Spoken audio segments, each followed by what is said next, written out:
All right, everyone, this is Tim with Online Big Blue, bringing you the best in New York Giants sports talk and entertainment.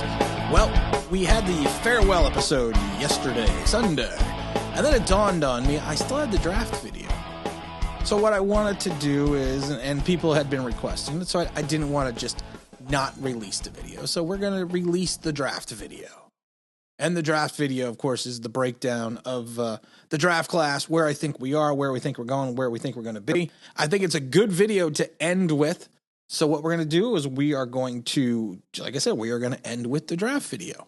And we are going to go from there. So here we go. All right, everyone, this is Tim with Online Big Blue, and this is, of course, the draft wrap-up video.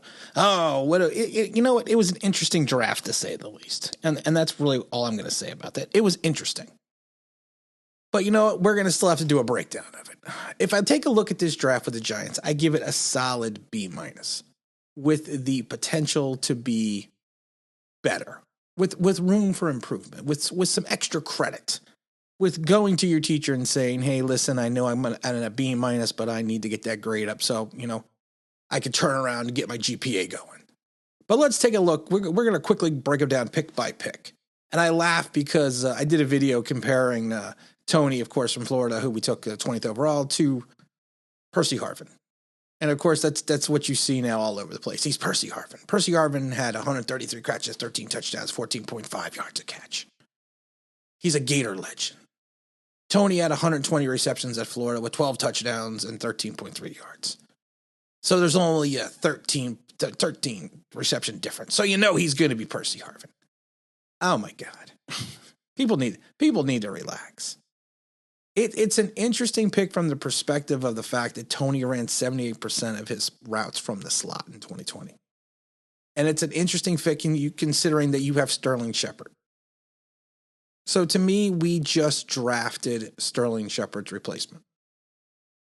When you have Kenny G, Sterling Shepard, Darius Slayton, Evan Ingram, and of course we also have Dante Pettis and Mr. Ross and Mr. Glass, the Glass Man, Mr. Ross. It's going to be difficult at times to find snaps for Tony. And he really, in his 4-year career at Florida with the Gators, he didn't really distinguish himself because of injuries and inconsistent play with the quarterback until his senior year. And I have an issue drafting a player 20th overall who's coming off of one good season. It could be a good value pick because he couldn't return punts. He can be used out of the backfield. But, I mean, if you take a look at Bateman going to who did Bateman go to? Oh, Bateman went to the Baltimore Ravens. Bateman, to me, is more of a crisp route runner. People will say, well, he drops balls. Well, you know what, Tony? They asked Tony how many balls he's dropped. He said never. He's never dropped one. And you preach that you want to have this team, you know, be with good guys. We're preaching culture. That's why we didn't go for Parsons. We're preaching culture. Well, Tony had issues at Florida. Tony's kind of known as a knucklehead. Tony's got, you know, he's got the nose ring, the blonde hair. Some people say he's OBJ without all the talent. I don't see him filling a large role outside of injuries this year, outside of special teams. So to me, all we did was we drafted Sterling Shepard's replacement because we cannot get rid of Shepard this year. Could he be a good value pick at 20 in a year or two? Yeah, sure. Yeah. But we have to wait and see. We cannot anoint him the next Percy Harvin because Percy Harvin didn't have a fantastic career. He had a good 3-4 years in Minnesota before he kind of fell off the charts. I just, you know, if you break it down with the trade, it makes it interesting. But we're going to get into the trade in a minute. The Ojulari pick at 50, I loved. If the degenerative knee issues is not going to be a problem, and like I said, Dr. James Andrews, the renowned surgeon, gave him the stamp of approval. Massively talented, only 20 years old. Gettleman traded back, added a future third. Good pass rusher, 8.5 sacks. Some ranked him as the best pass rusher coming out of college this year. Great value pick. I love the pick at 50. I do, really do. Said it a million times. I think he can make an impact either at the linebacker position or the defensive end position. And our third round pick, Aaron Robinson, I'm a little perplexed at times with that. Because you added Adoree Jackson, you have Darnay Holmes, and you go after Aaron Robinson, who played his majority of the time at UCF in the slot. Yeah, he's fast. He's a physical. He's another physical corner. He can play on the outside, but he played more in the slot. Of course, he was a transfer out of Alabama. He runs a great 40. I mean, he ran a great 40 at 4.38, but last time I checked, like I said, no one slaps on the shorts and runs a 40, in the middle of a game. Some considered him second round talent. He may have been. We grabbed him early in the third. We traded up with the Broncos 5 spots. But to me, he's another pick that's an insurance policy for Adoree Jackson. We talked about getting impact talent in this draft. And while he could be an impact player, you have Darnay Holmes, Adoree Jackson, Isaac Yiadom, James Bradbury, Julian Love. I mean, you have talent ahead of him. To me, again, he is a backup pick and an insurance policy for Adoree Jackson and for James Bradbury. Because James Bradbury is already in the second year of his contract. Good value pick, though, yes.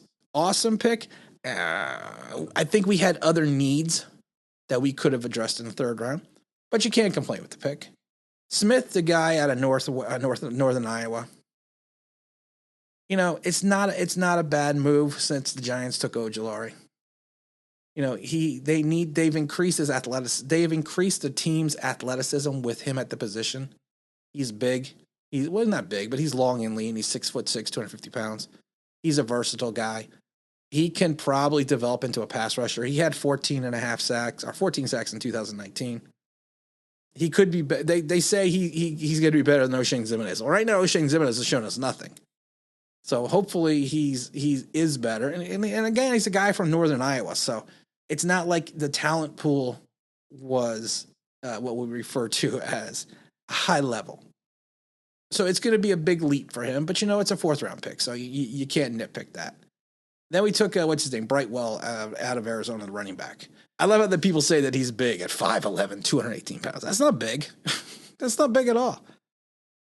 He's got some speed. He's a good open field runner. He runs with instinct, which is fine. He's a good he's probably going to be a valuable special teams player. Again, I think he's a developmental prospect of anything else. And he's going to be a special teams guy. And like I said, if you're taking a look at what we need to do, and again, he's a 6th rounder. So I'm not going to get all hyped up. I never get hyped up anyone outside of the 3rd round. So I mean, he fits the bill of young talent who can offer some versatility, who can then be some depth in the backfield and actually add something to special teams.